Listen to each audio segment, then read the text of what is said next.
Hello everyone, this is Justin from POSEmuse.com. I'm the artist and author of Poses for Artists, the pose reference books available on POSEmuse.com and Amazon.com. And this is a time lapse of one of my drawings for one of the new books that'll be coming up. It's sort of a heroic poses book, so the figures will be in various sort of superhero kind of poses. I typically draw in Clip Studio Pro on my iPad Pro. I have used Wacom in the past. I do use Procreate occasionally. I just used Clip Studio Pro in the past, so I tend to use it now since the port onto the iPad is basically perfect. Right now what I'm doing in this drawing is I changed up the pose a little bit from the original sketch. That light pink figure in the background there was a very rough sketch with a big soft brush, and I'm just tightening it up a little bit to get an idea of how I want this piece to evolve. I'm working on proportion and working on some whether or not pieces are coming at the camera, going away from the camera here, and just what looks pleasing to the eye. This is more of a defensive pose, I think. And I'm just adding in the volumetric lines that I put around things to make these figures more understandable. I do like using pose reference for everything I do. With this new book that'll be coming up, I'm going to be drawing 99% of the poses just out of my head. I've wanted to be a comic book artist for years, like an action comic book artist, and I'm getting a lot of requests for heroic poses and comic booky kind of poses. So like my other books, this will be fairly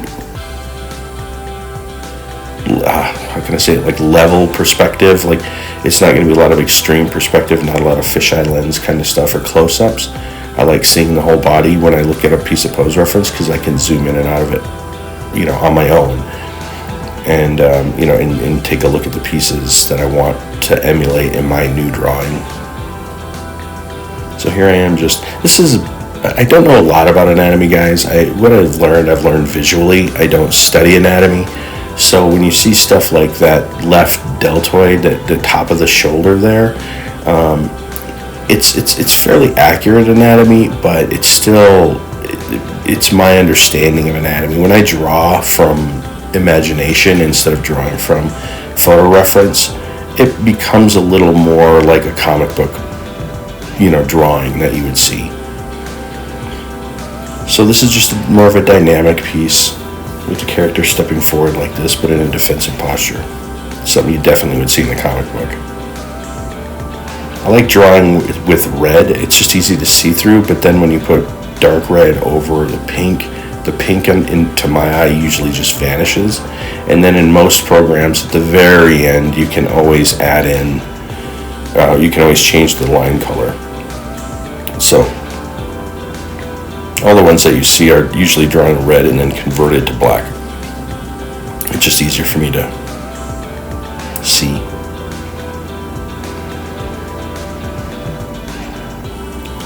I'm just going to let this run for a minute and see how it looks.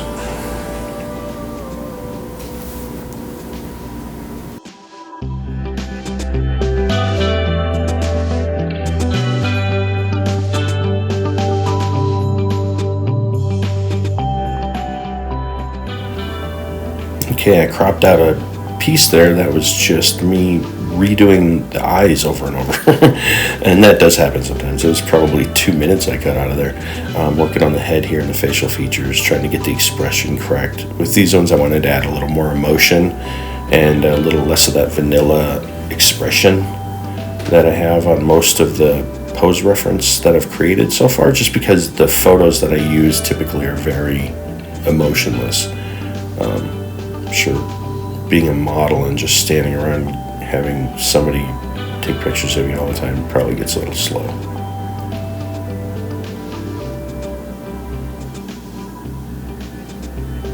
The top of the shape of the head plus the back of the head always seems to give me a little bit of trouble.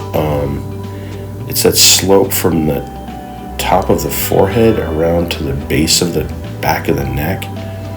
That usually trips me up a little bit when I'm drawing from imagination. So here I am creating multiple layers, multiple sketches to just get the face and head to look correct from a pure profile.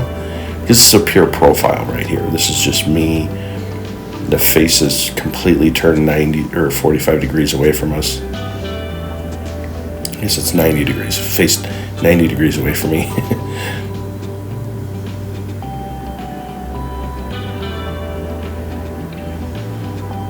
And adding the volumetric lines to the head, it definitely helps me visualize the whole structure better.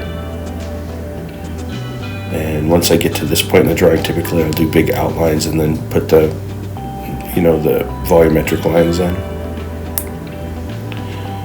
Gotten a lot better at hands since I started doing this project a couple of years ago, just by tracing hands over and over and looking at the pieces, not letting the overall shape of a hand itself, which is an incredibly complex thing, breaking it down into little pieces and going from big shapes to little shapes. That's my advice for any drawing, is just to start with real big loose shapes and break it down into little shapes.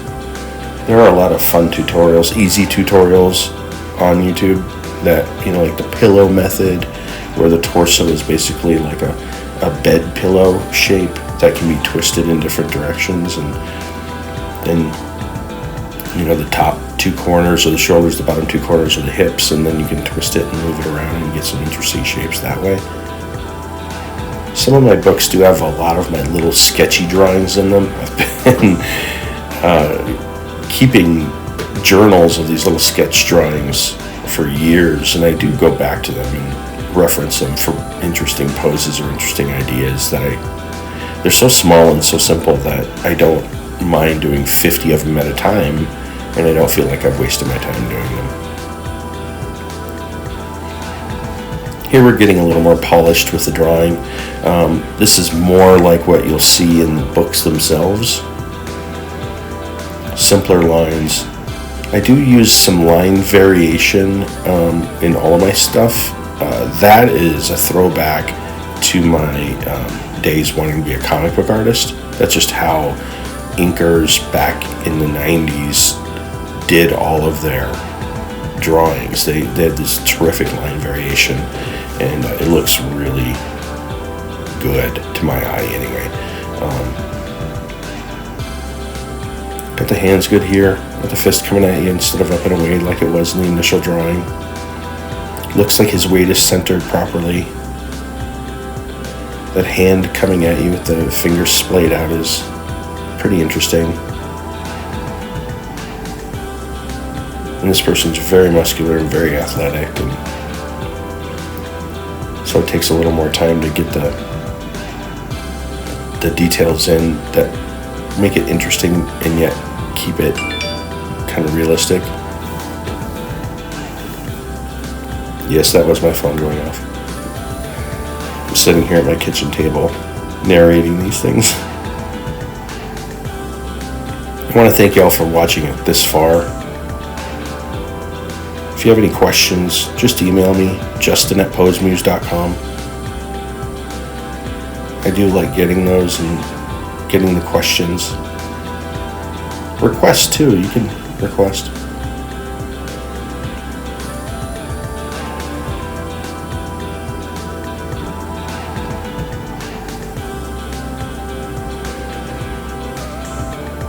And adding the little details in here, sometimes those little details while I'm drawing get lost, for sure.